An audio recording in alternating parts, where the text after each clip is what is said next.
as I said, Friday the 13th of September, that is, edition of Village in Motion, and it's payday, so I am just thrilled to be here and knowing that my checking account is full again. I'm Diane Gatsis, Havinga, and since it's September, it means it's getting to be fall. Came back from vacation and I went, the leaves are already turning? What's going on?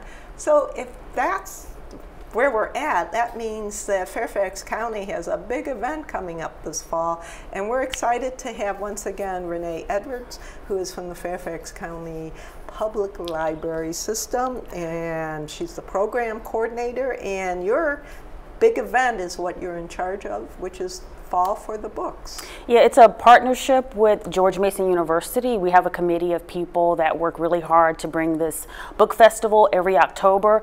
Just to give you some quick background, Fall for the Book is an arts organization that promotes recreational reading, and so they have a lot of year-round events and activities for people who live in Fairfax County. And one of their huge events is our yearly book Fall for the Book Festival. And that this year it's October 10th through the 12th.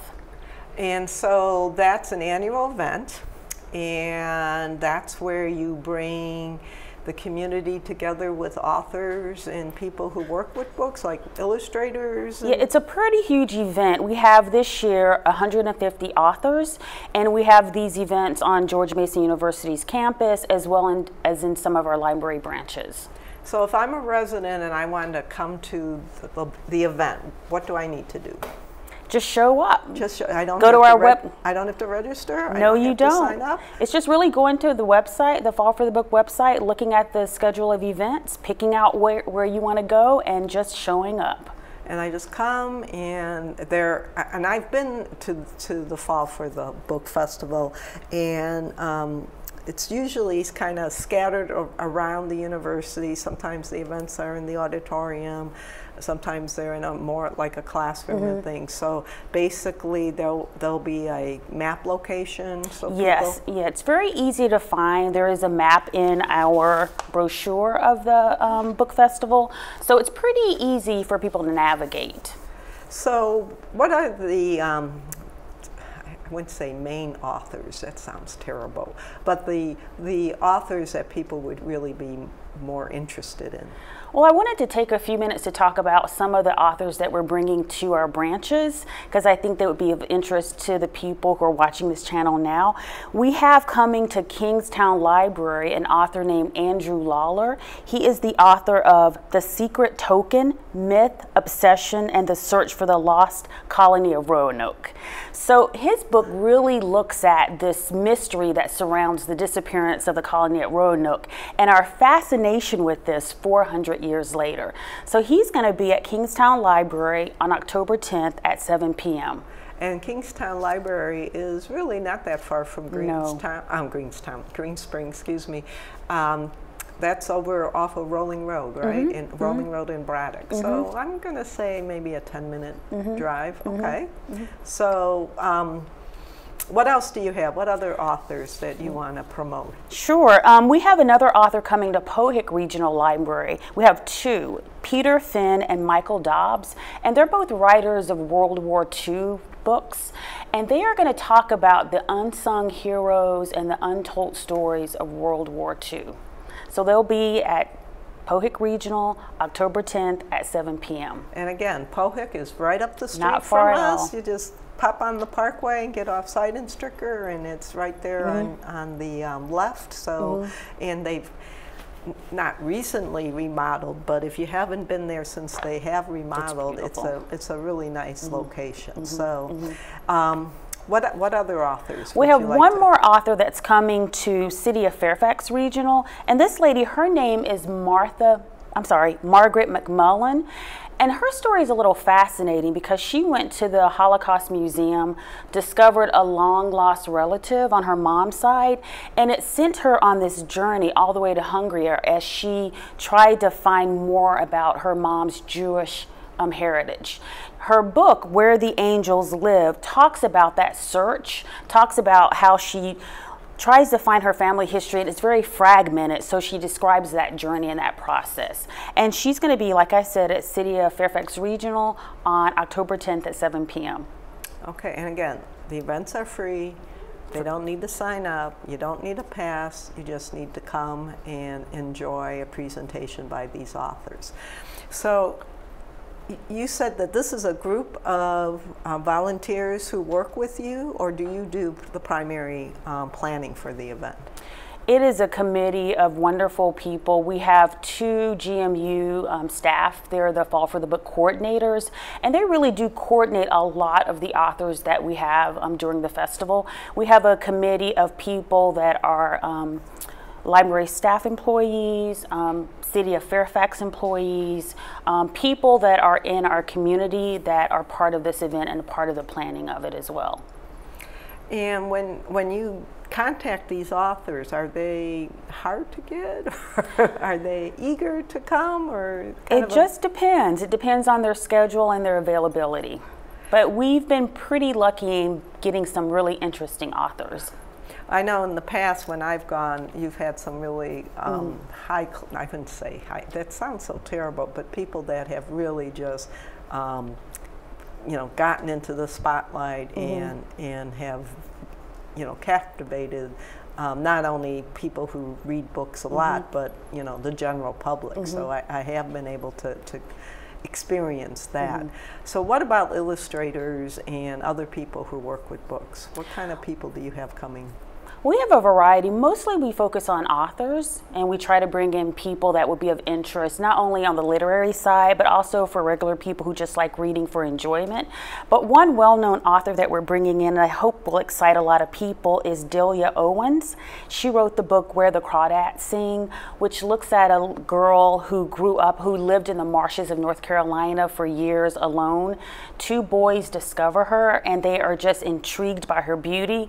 But then the story takes a dynamic twist because there's a murder in the nearby town, and the townspeople suspect that the marsh girl is the person that committed the murder. So she's a well-known author, and we're quite excited to have her speak on Saturday on George Mason University's campus. Wow, yeah, that one sounds really intriguing, especially since it's Friday the 13th. But, and then you said during the year you still have events. So this is just your kind of premier event for the whole year. So what are some of the things that you offer, especially at the libraries closest to Green Spring, like at Pohick and Kings Park? And I'm trying to remember the name of the one that's right off of Old King Mill, the library. Richard Byrd, right? Isn't that? Yes, Richard Byrd, yes. Okay.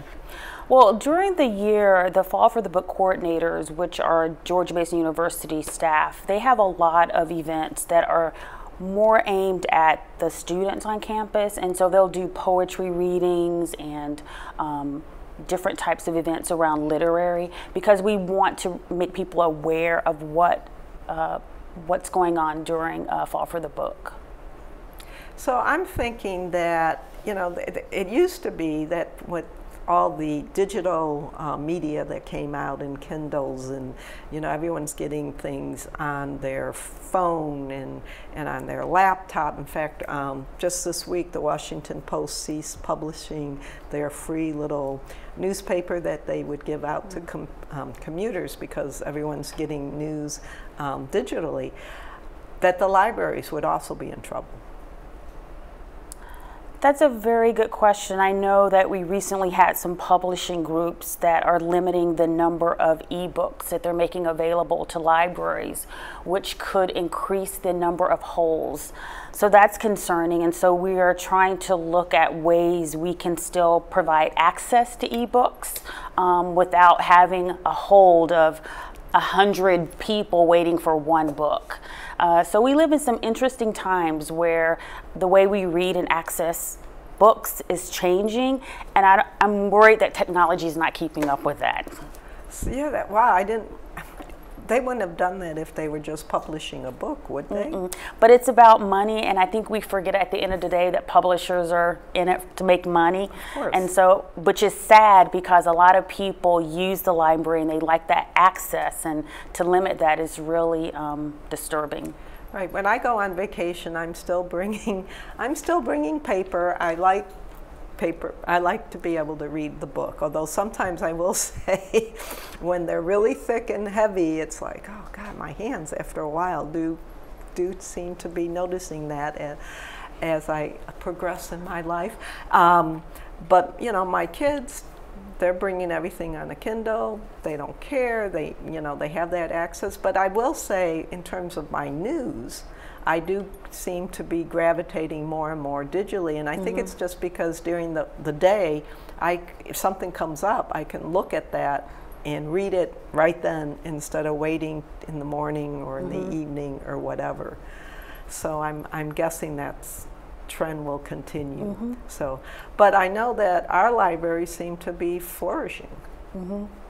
So. Yeah, people love us. We have a large door count every day. Over hundreds of thousands of people visit our 22 branches, and we are so excited to provide many resources and services to our customers. Our goal is to get more people in the door. Well, I think you do a great job with that. So, one thing you want people to know about what's coming up in a couple of weeks. Go to the website. Check out the schedule of events, find something you want to see, and please go. We want people to come out. We work really hard to bring these authors to the area, and we've put together a great lineup. And the website, you could just Google Fairfax County Library easy. or Google Fall for the Book Fairfax County, and you're going to get right to the website. It has all the information. It has the schedule, the locations, and everything you always wanted to know, and probably much, much more. This has been wonderful, Renee. I'm looking forward to attending and checking out these authors and seeing what I can learn. All right, I hope to see you there. I hope so too, and we'll do it again next year. What do you think? Sounds good. Great.